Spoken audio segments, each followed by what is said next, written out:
Hey guys, welcome to the channel. My name is Alex. I'm a general contractor. I live outside Asheville, North Carolina.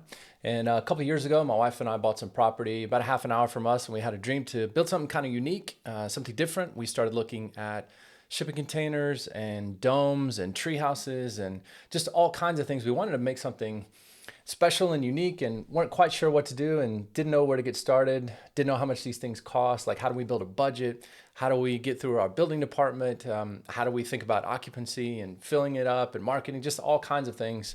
And just start here by giving you a tour of our place. Here's what we came up with.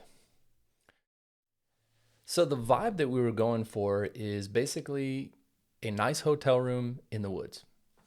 We call this our luxury glamping dome because we wanted to have all the amenities that you would be accustomed to with a nice hotel room, but with that back to nature kind of vibe.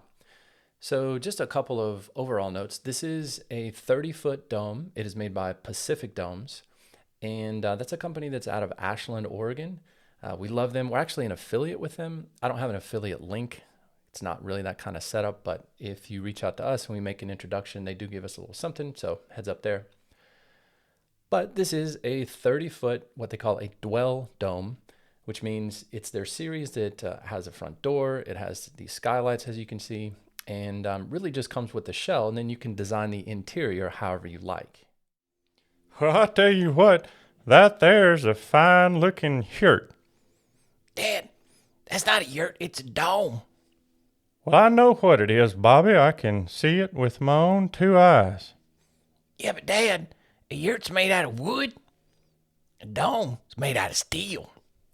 Dang it, Bobby. Never interrupt a man while he's trying to explain something to you. So for us, knowing this was going to be a vacation rental, we thought about the kinds of things that you need on vacation. So for example, we don't have a washer and dryer.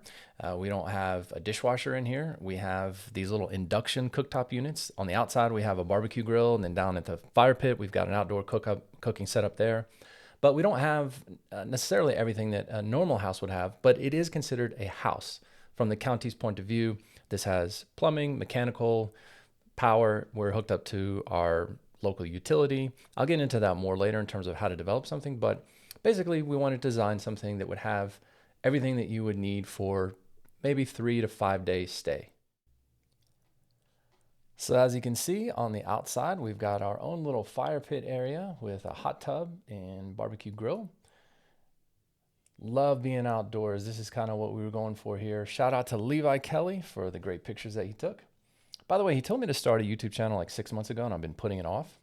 And as of now, I think I have like 32 subscribers. So thank you guys for that. And I'm having a race with my son. He just started a Minecraft channel. So we're having a race to 100. So help me beat him, would you? This is where it really becomes more of a dwelling versus a primitive structure once you put a shower and bathroom in there. And then see this right here? At my age, I just really like a bed. I like camping. I like hiking. I like being outdoors. But I also like to sleep on a bed. As you can see, we've got a mini split system here. This is a 1.5 ton unit for you guys who are thinking about building one yourself. It does a pretty good job throughout the year.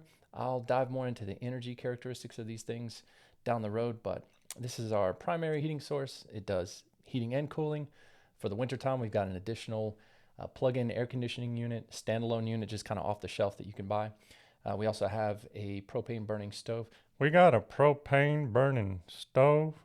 And we've got some space heaters and things for when it gets really cold.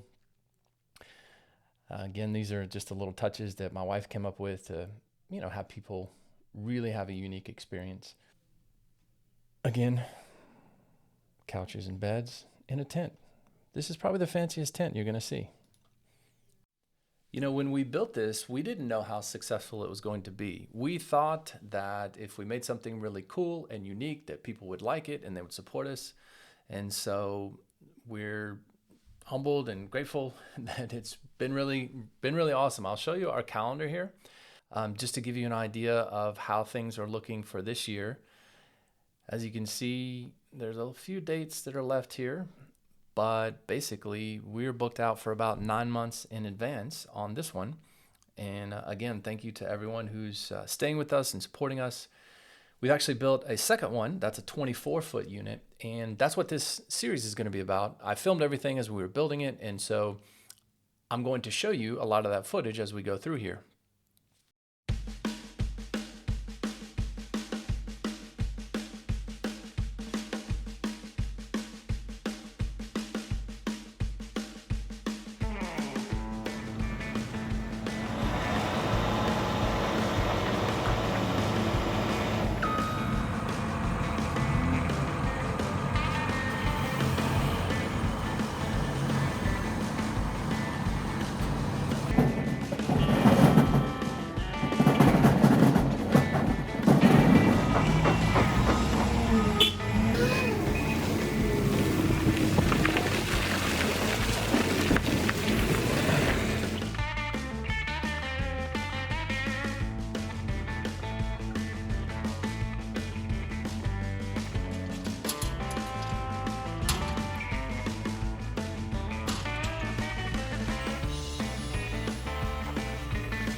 Okay, so I have good news and bad news. The good news is that's finished.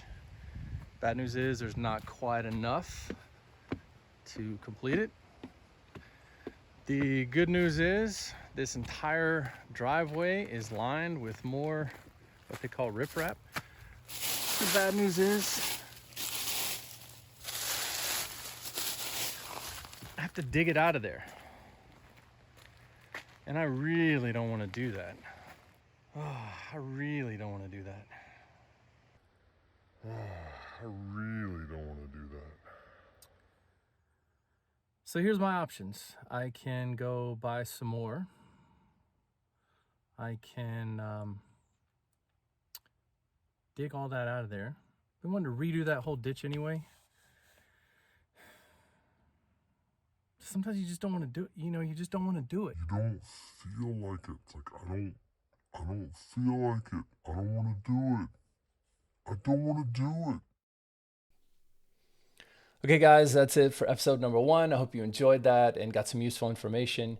If you like, leave a comment below or a question. I'll try to work in your questions into the series as we go along.